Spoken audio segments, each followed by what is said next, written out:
What's up, folks? Early Sunday morning, and it's finally brew day at Jake's CPU Nut Brewery. That's not really my brewery name. But yeah, it's been like 2 months since I brewed. I think that's the longest I've went, and I couldn't tell you how long. But yeah, going to do Jamil's Evil Twin recipe, and like I think I've said, it's not really exact. I got the recipe off of Tasty Brew, off his website. Uh, Off the Tasty Brew website. And if you've never used the calculator, no, it's not Tasty Brew. What am I thinking this morning? Mr. Malty. My brain ain't working yet. MrMalty.com. Yeah, I got the recipe at Mr. Malty. And if you haven't been there and used our yeast calculator, you should, because it's really cool and really helpful. And that's where I got the Evil Twin recipe. And like I said, they were that recipe used British malt for the base grains, all British malt, and I didn't have any of that. I had a little bit of Maris Otter, which is a British malt. But gosh, I probably got 3.5 pounds, maybe, I'm guessing. I'll wait here in a minute. So I'm just going to use what I've got and top it off with 2-row. And I didn't have Victory malt. Yeah, I didn't have Victory malt, so I won't be using that at all. And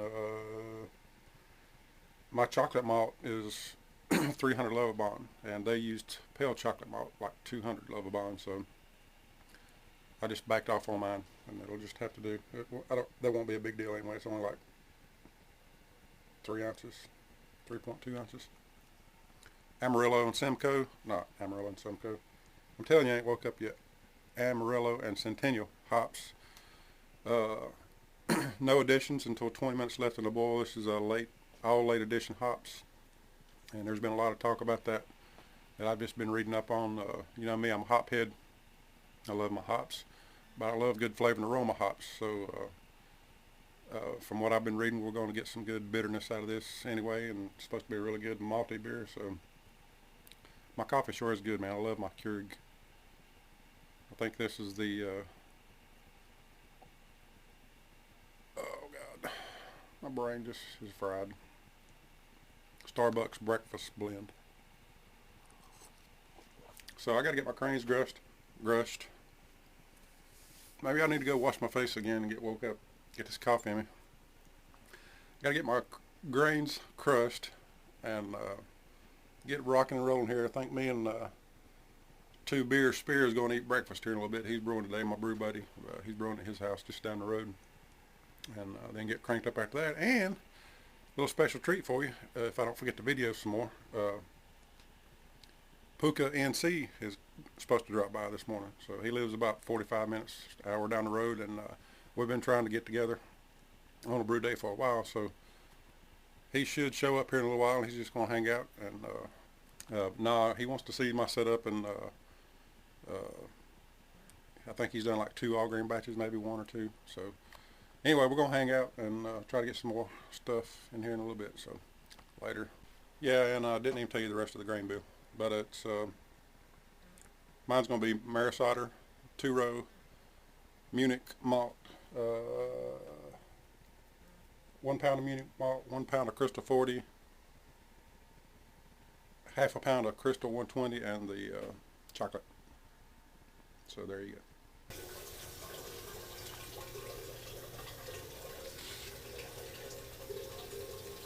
Grains weighed out. Strike water being filled through the filter.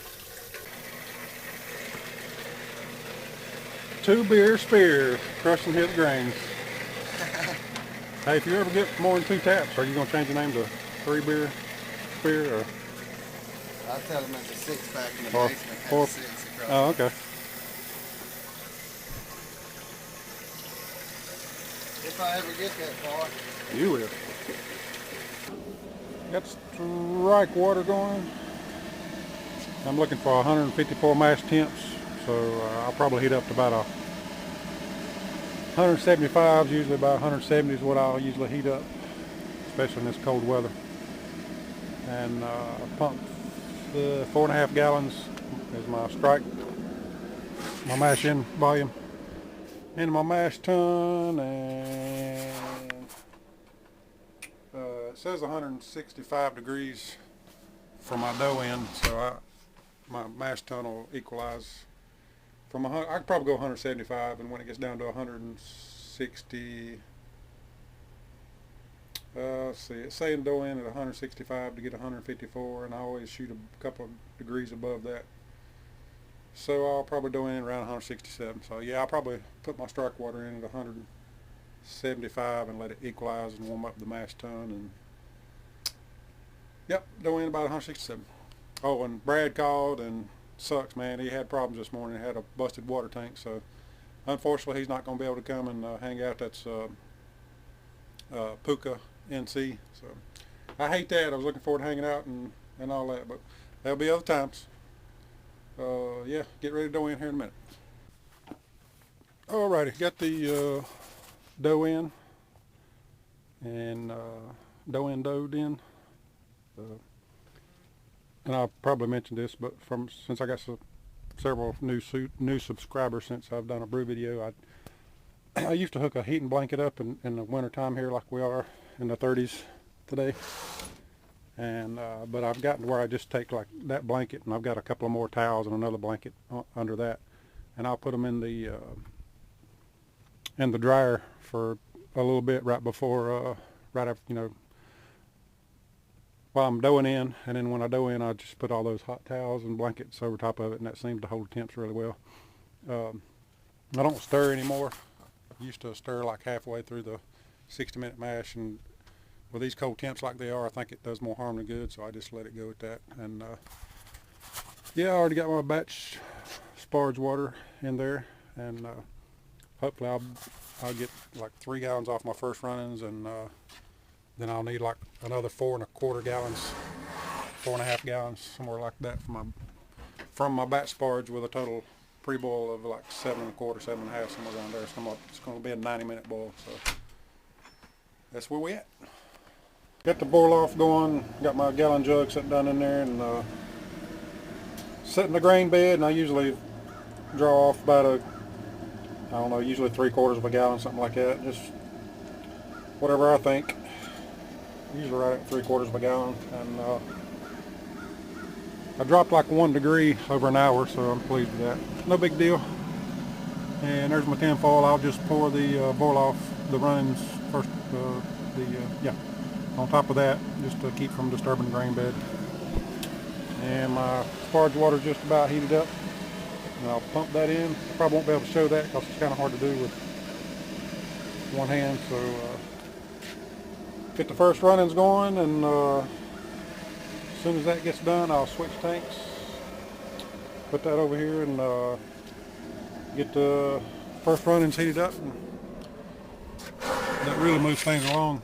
So in my last video, I'm supposed to have put up a picture of one of my metal detecting finds that I thought was really cool, and something happened with the video, and I went back to re-upload it, and I forgot to reinsert the picture, so I thought I'd show you that.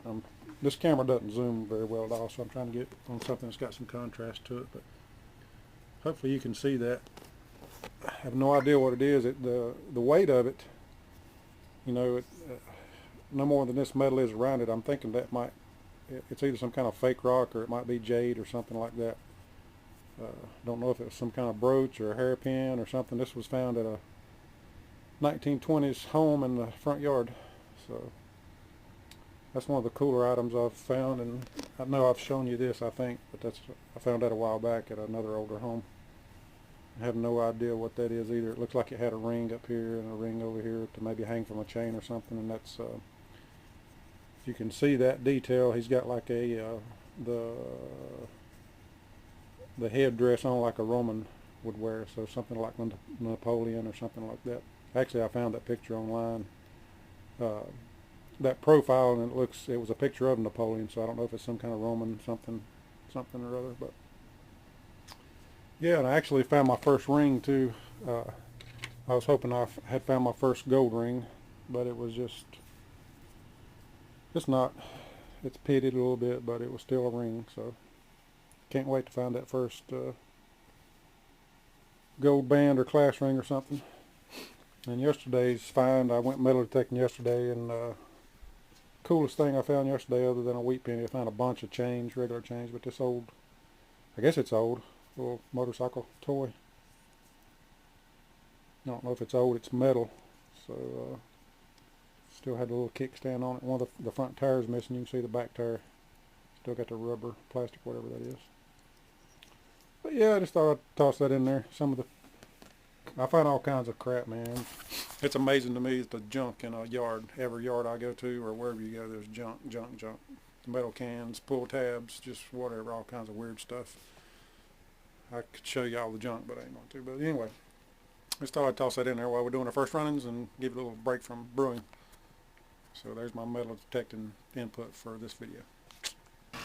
Okay, try to do this real quick. Just rinsing the grains with my first sparge. I got 3 gallons off on my first run, just a tad over, so I'm putting in like 185 degree water, and it's pumping down from 8 to about just over 2¼ gallons is what I put in there. So I got to put this down because I'm getting close. Brr! I hate cold weather. I hate cold wind. And I know I'm a wuss, but I can't help it. My old bones can't take it. Right, we are draining our second batch sparge, and like about another gallon. Probably end up with about 7½ gallons. So, and I love it doing this way. Like I say, I'm already heating up my first runnings and my first batch sparge, and I'm almost at 200 degrees. So 212 degrees is boiling where I'm at, and by the time these first or second batch sparge gets done, should be about ready to boil, so that moves things along. Thought I was going to say something else. Right, got the volumes I wanted, just a tad over 7, and looks like right at 7.5, maybe 7.25. I had my software set for 7.25, so right at it, maybe a little less than 7.5, a little over 7.25. And really close to a boil, and fog up. Like I say, this one doesn't have any 60-minute hop additions. I don't put any hops in until 20 minutes. I've got my pre-boil gravity sample, and I'm just going to leave it sitting out here. Usually I put that in the freezer, but I believe it'll cool on down pretty quick out here. And I will add about a teaspoon of gypsum here when the boil starts up. And my water reports, according to the folks on Homebrew Talk where I post it, because I'm not a water science person, and I'm just kind of hoping they're right, but the comments I got were my water is just a little soft for IPAs, so if I want to get a little more hop flavor and aroma, which I do, I should add some gypsum to my beer. So I'll be putting in like a teaspoon when it starts boiling, and I've done that on the last batch. I think was the first batch that I've done that on. So wind's blowing. Guess I'll go in here after this gets boiling. I got to dump my grains and clean out my mash tun a little bit, and then I'll get my hops sorted out. They're still in the freezer, but rocking and rolling.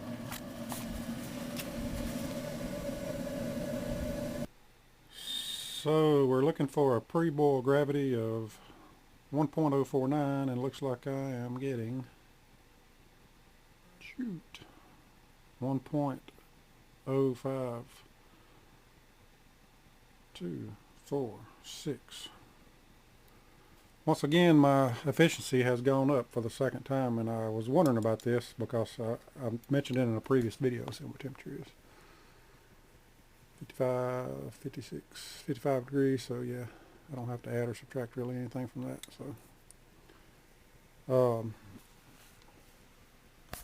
So yeah, I had used to, when I would batch sparge, I would only get I would only batch sparge with God, I can't speak. I would always double batch sparge, but my water temperature was only like 150 or 60 degrees, usually about 165, sometimes 170. I've went up as much as that much, and it never would raise my grain bed temperature up enough to rinse the sugars. So I was always afraid of going. I was always afraid of going over 170 and start getting tannins and all that stuff. So I just really started paying more attention to that, and so now I shoot for like 185, 190 degree batch sparge water temperatures, and that gets my grain bed on up to right around 168, 67, 68. I think today it was 167, something like that. But yeah, that's definitely between that and I believe just slowing down my sparge drain off, that has definitely increased my efficiency, and I can't figure this out in my head just sitting here looking at it, so I have to go punch it in and see what I actually got. But and if I didn't mention it before earlier in this video, that was based on 72% is what I based my recipe on. So here's my hop additions. 1 pound of Amarillo at 20 minutes and 1 pound of Centennial at 10 minutes. Come on, y'all knew better than that. It's going to be like 0.28 ounces at 20 minutes and 0.21 ounces.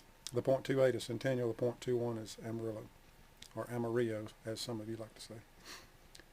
So that's my 20-minute hops: 0.28 Centennial, 0.21 Amarillo, and at 10 minutes, 0.55 ounces of Centennial, 0.41 ounces of Amarillo, and at flame out, 1 ounce of Centennial, 1 ounce of Amarillo. So you got to get that all measured out. And there's my hop additions: the 20-minute, the 10-minute, and the flame out with the Whirlflock. And I did do my put in the numbers in my Beersmith just a minute ago, and looks like I got an 81.5 mash efficiency. So I'm gonna start basing my recipes on like 80%, up from 72.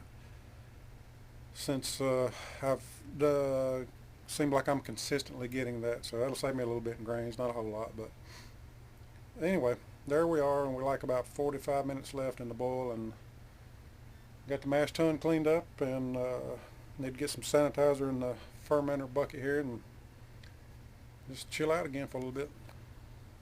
I'm going to mention this only because I used to do it when I first started brewing, but it's a total waste. I use Star San for my sanitizer. I know a lot of people use iota for it and some other stuff, but Star San is what I really like. But you know, I used to, when I first started brewing, I would use like an ounce.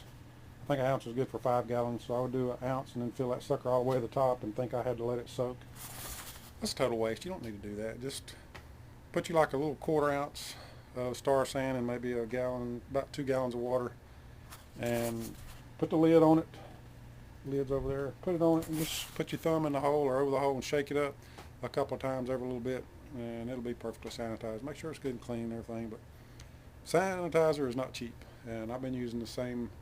I got a big like half-gallon jug of it. No, I guess that's a gallon jug.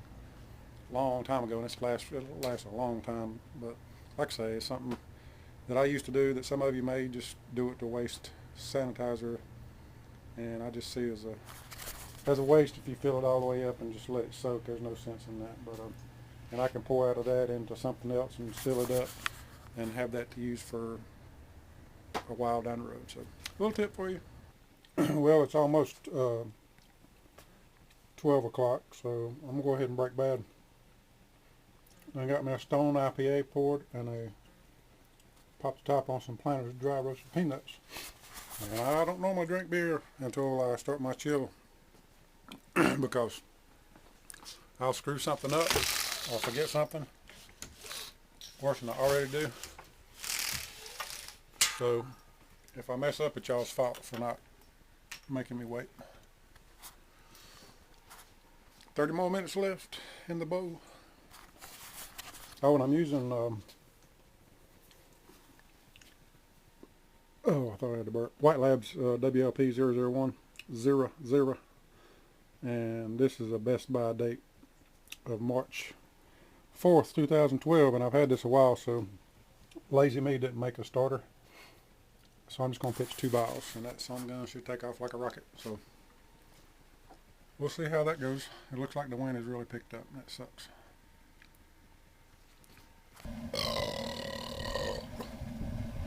"15 minutes left, so it's time for the immersion chiller to go in and get sanitized."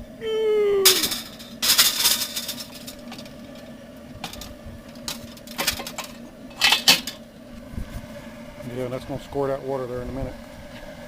This could go and hook my hose up, but yeah, 15 minutes left, and I've already done my first hop additions. Where's my hose? Told y'all I shouldn't start drinking beer before quitting time. I don't even know which freaking way I'm pointing the camera. See, told you. Hold on a minute, I'm gonna lay this down.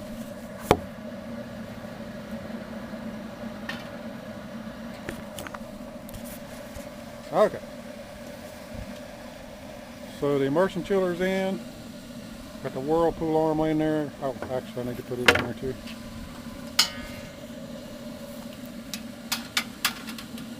Kind of hook it around down there and let her sit right there. Get it sanitized, all that stuff will spray down. I ain't worried about the immersion chiller. It'll be all right. I mean the whirlpool on. Yeah, as soon as that gets back up to a boil, I'll start my timer again because that kind of kills the boil. And here with about 5 minutes left, I will open up the valves, turn on the March pump, and start recirculating a little bit to sanitize everything and plus help get those hops moving around in that wort. So that's where I'm at. Should I drink another beer before I finish up? I really hate screwing up beer after all this work. And if I ain't careful, I will. But that's where we at right now.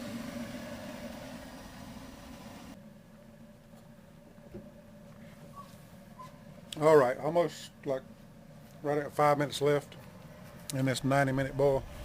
And like I say, I know most of you have seen this before, but I've had several new subscribers, so I thought I'd just go ahead and show you a bit of this. But got everything hooked up, got the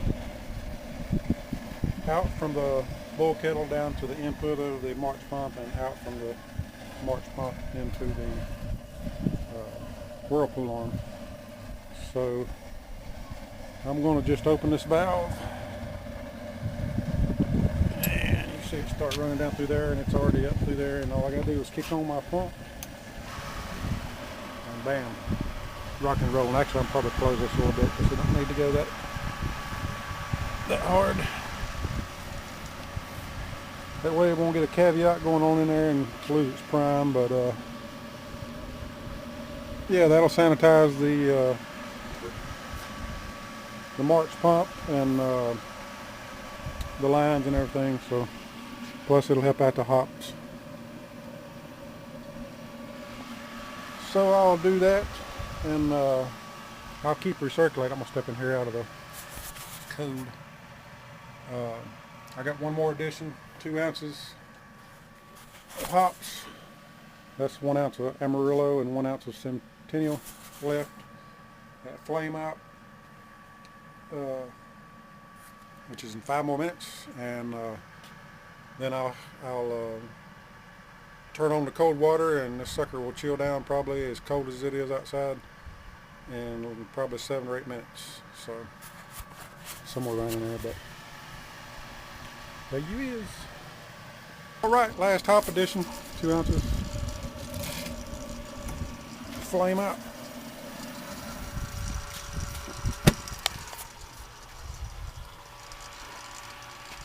Still recirculating, and I'm going to turn on some cool water.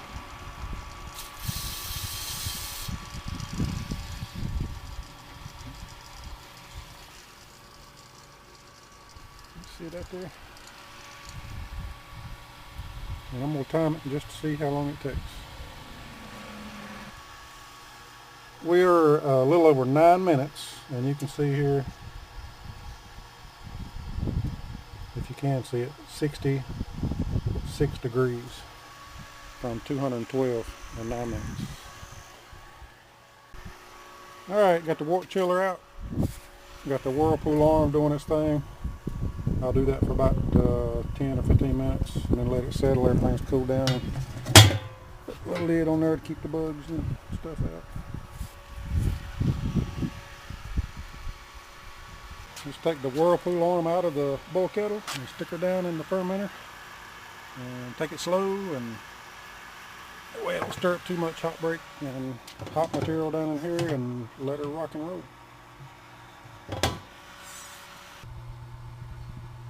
Still getting some of that good old cold break, hot break material over there. It's just pretty much going to happen. You probably won't see it, but there will be a little cone of hops in the middle there. I usually leave about a half a gallon. And here in a minute you'll see the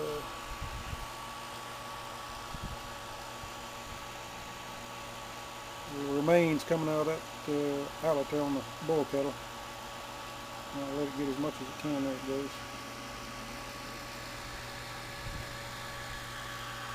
So it gets to the pump and shut her off so the pump don't run dry, and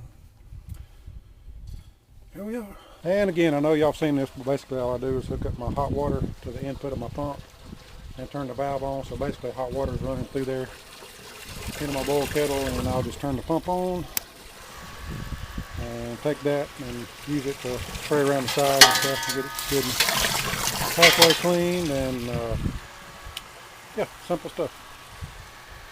Well, we are done and done, other than a little bit of picking up here and there and cleaning just a tad more. But I did aerate it with the aeration stone that I've got. And as you can see, I have my probe for my Johnson controller down in the side of the cardboard there for insulation, and I'm going to ferment this at 68. Got the blow off tube, because I always use a blow off tube, because I don't see any point in taking a chance.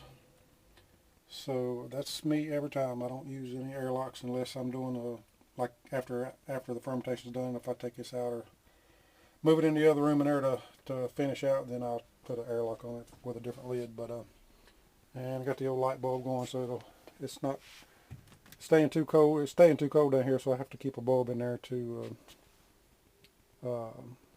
keep the temps up, so the chest freeze will keep it right. So, and I've been using that whatever that stuff's called from Lowe's that you use in there for condensation and such. But I've got these Evil Dry stops dampness.